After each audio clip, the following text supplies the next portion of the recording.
বন্ধুরা আসসালামু আলাইকুম, শুভ বিকাল জানাচ্ছি। আমরা গতকালকে যে প্রত্যাশা করেছি সেই প্রত্যাশা মোতাবেকই কিন্তু মার্কেট বেড়েছে। এখানে দুইটা কথা বলেছিলাম, সেটা অ্যানালাইসিস যখন করব সেটা আবার বলবো। আমরা আজকে 33.65 পয়েন্ট বেড়েছে, যেটা আর একটু বেশি ছিল। আর অ্যাডজাস্টেড পয়েন্টস হলো 33.65 আর 5,373 পয়েন্টস, যেটা আমাদের একটা বেরিয়েছিল সেটাকে ওভারকাম করেছে।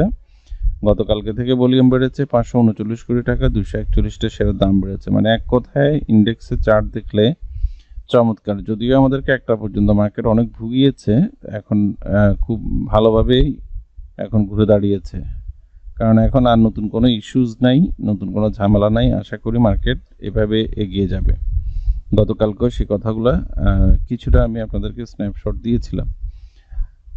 এখনও টপ 20-তে আমরা বিএচআরই, ইউনিলিভার এইসব টাইপের শেয়ারগুলো দেখছি, সোনালী পেপার, প্রগতি লাইফ, এশিয়াটেক, আরও ভালো ভালো শেয়ার, ফান্ডামেন্টাল শেয়ার যেগুলো মাস পিপলের হাতে আছে, সেই শেয়ারগুলো টপ 20-তে না আসা পর্যন্ত মার্কেট আসলে স্বাভাবিকতা ফেরত পেতে আরও সময় নিবে।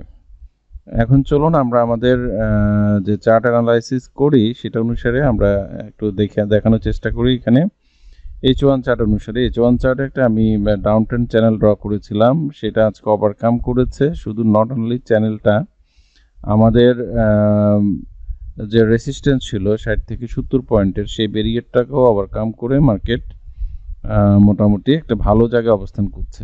এখন আমাদের সামনে তাহলে কি কি বাধা আছে? এক হচ্ছে যে আপট্রেন্ড চ্যানেলটা আছে, সেটা যদি উপরে টাচ করে, সে টাচিংয়ের স্টাইলটা কীরকম হতে পারে, যেমন নিচ থেকে উপর একবার টাচ করেছে, এটাকে ধরে কিন্তু আমরা আগিয়েছি।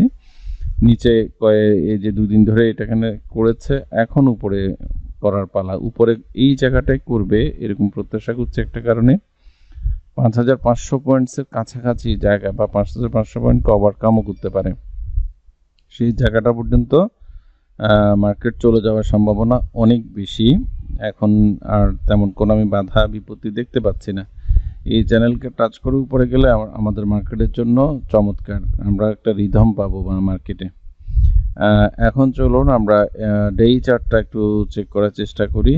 পার ডেই চার্ট অনুসারে আমাদের মার্কেট কীরকম শো করেছে আমরা আগে চ্যানেলটা দেখি, তাহলে আমরা বেশি ক্লিয়ারলি বুঝতে পারবো। যেমন আপট্রেন্ড চ্যানেল রিটেস্ট করা শেষ করেছে। এখানে আমরা রিটেস্টের যে 3 দিন ধরে যে ঝামেলাটা গেল, এই রিটেস্টের আজকে আমরা রেজাল্ট পেয়েছি। মার্কেট এভাবে রিটেস্ট করেই কিন্তু মার্কেট উপরে উঠে, এখানে একটা রিটেস্ট ছিল ছোট, এখানে একটা ছোট রিটেস্ট করে মার্কেট অলরেডি ওভারকাম করেছে। গতকাল কিন্তু আমি পালায় দফায় বারবার বলেছি আমাদের মার্কেট 60 থেকে 70 পয়েন্টের ব্যারিয়ারটা অতিক্রম করে উপরে দাঁড়াতে হবে। এখন আজকে সেটা দাঁড়িয়ে গেছে। এখন আমাদের সামনে মাত্র 100 পয়েন্টের একটা মাইলফলক, 100 থেকে 150 পয়েন্টস এরকম একটা মাইলফলকের উত্তরণের ব্যাপার আছে। তো এই জায়গাটা, এই 150 পয়েন্টের মধ্যেও কিন্তু অনেক নাটকীয়তা থাকবে। আমাদের মার্কেট নাটক পছন্দ করে, যে কারণে এই নাটকীয়তা দেখিয়ে কিন্তু আমাদেরকে চমক দেখাবে আমরা আশা করছি। এর মধ্যে আমরা মার্কেটে দেখেছি আজকে বেশ কিছু ফান্ডামেন্টাল শেয়ার আবারও কিন্তু ঘুরে দাঁড়িয়েছে। আমি মর্নিংয়ে অনেকবার চেষ্টা করেছি খান ব্রাদার্সকে বাই করব কি করব না, কারণ হচ্ছে যে ব্যারিয়ারটার কথা আমি কয়েকদিন থেকে বলছিলাম, যেখানে এসে মার্কেট বাড়তে পারে 92-93 টাকায়, ওই জায়গাটায় এসে আজকে কিন্তু মার্কেটটা ঘুরে দাঁড়িয়েছে। অ্যাজ পার অ্যানালাইসিস ওয়াইজ এটা একটা চমৎকার ট্রিমেন্ডাস রিভার্সাল, খুবই চমৎকারভাবে দাঁড়িয়েছে। যেই সাহস করে নিতে পেরেছে সে গেইনার্স হবে। তার মানে এটা আপট্রেন্ড না, এটা নিতে হবে এরকম কোনো কথা না, এখন নেওয়ার ব্যাপার না, এটা আবারও পড়বে, অনেক সময় নিবে এগুলা।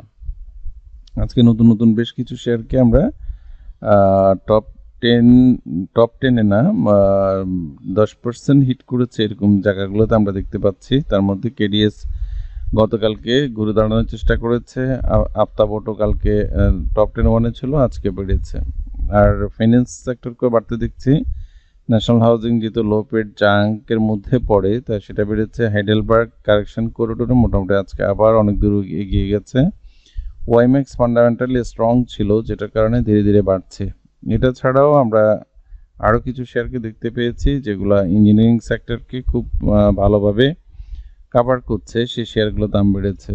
আইপিডিসি দীর্ঘদিন পতনের পরে অনেক লম্বা পতন, সেইভাবে কিন্তু ঘুরে দাঁড়াতে পারছে না, ভলিউম বাড়ছে। আমার মনে হচ্ছে মার্কেট ফিন্যান্সের দিকে কিছুটা নজর দিচ্ছে, আর হচ্ছে ইঞ্জিনিয়ারিংয়ের দিকে। নাই ক্যাপ বারবার বলছিলাম এগুলো তলানিতে একটা জায়গায় সাইডে মুভমেন্ট করছে, সেই জায়গাটা থেকে বাড়ার চেষ্টা করবে। গতকালকে কাশেম বেড়েছে, আজকে নাহি ক্যাপ বেড়েছে। তো সো সাইডে মুভমেন্টের বক্স থেকে বেরিয়ে গেলে প্রাইস আবারও বেড়ে যাবে। তো এই হচ্ছে আজকের আলোচনা। আপনারা ধৈর্য সহকারে সাপোর্ট রেজিস্ট্যান্সগুলো দেখে যে যার যা শেয়ারে আছেন, অথবা ফান্ডামেন্টাল রেশিও চেক করে যে যার যা শেয়ারগুলোকে শিফটেড করতে চাইলে শিফট করে বাজারে টিকে থাকুন। ধন্যবাদ।